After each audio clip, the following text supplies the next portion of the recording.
Hello and welcome. I'm your host, Yona, and today we'll be taking a look at what exactly is the SCP Foundation, who they are and what their purpose is, as well as a few of the abnormalities they work to contain. Simply put, the SCP Foundation is an online collaborative project where a wide variety of different artists and authors have come together to create a database of fantastic creatures, locations, and other bits of science fiction, all revolving around a single organization called the SCP Foundation, which has the stated purpose of protecting mankind from things we'd rather not know about, fighting in the dark so that we can live in the light, ignorant of the monsters that dwell alongside us. It's important to note that the SCP Foundation doesn't follow a strict canon, meaning that there is no one official storyline and much is left up to the reader's interpretation. One article might reference another, loosely connecting the lore, but otherwise certain aspects about the Foundation will change depending on who you're talking to. Now, let's talk about what exactly the Foundation is according to my interpretation of things. Firstly, SCP stands for Secure, Contain, Protect. These are the basic three rules that members of the Foundation typically follow. They are a secret organization whose top priority is locating things outside of the ordinary and finding a way to contain them, while also studying them and there are various anomalous properties, protecting us in the process. So, they're the good guys, right? Well, yes and no. The Foundation's overall goal is protecting humankind, not necessarily individual humans. In fact, they regularly throw away human life for the stated greater good. Each anomaly they contain is categorized as an SCP and is assigned a number, such as SCP-147 or SCP-2020. They are also given a classification based on a variety of factors, mostly how difficult it is to contain them. There are at least 6 classes, but we'll go over the 3 most common ones in this video.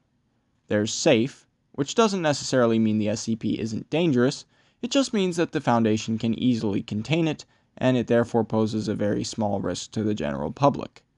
Then there is Euclid, which means the SCP is unpredictable or not fully understood yet. And finally there's Keter. Keter class SCPs are almost impossible to contain and pose a very high risk to humanity. Access to these anomalies is granted based on the clearance level of the personnel, which is numbered from 0 to 5, with 5 being the highest. To finish this video off, we'll go over one of the various SCPs to give you a better idea of what the Foundation is working with, or rather working against. SCP-173 is one of the most popular articles, as well as the first that was ever published, so it feels right to cover that one here. SCP-173 is a Euclid-class object that is to be kept in a locked container at all times. Its origins are unknown.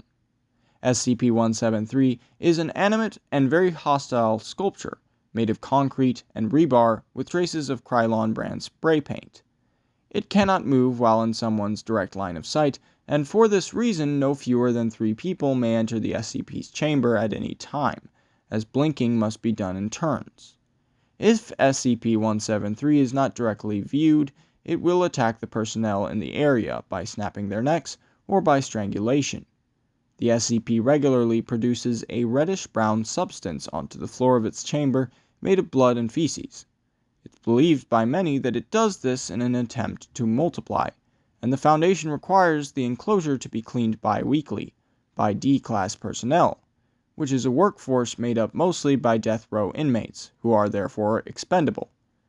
As you can see, quite a bit is left up to the imagination, but that should give you at least a basic idea of what the Foundation is and what it is they do. If you enjoyed this video, feel free to subscribe for more SCP content, as well as other topics such as mythology and cryptids. Also, please hit the like button and share this video to help the channel grow. I'll see you next time, and of course, thank you for watching.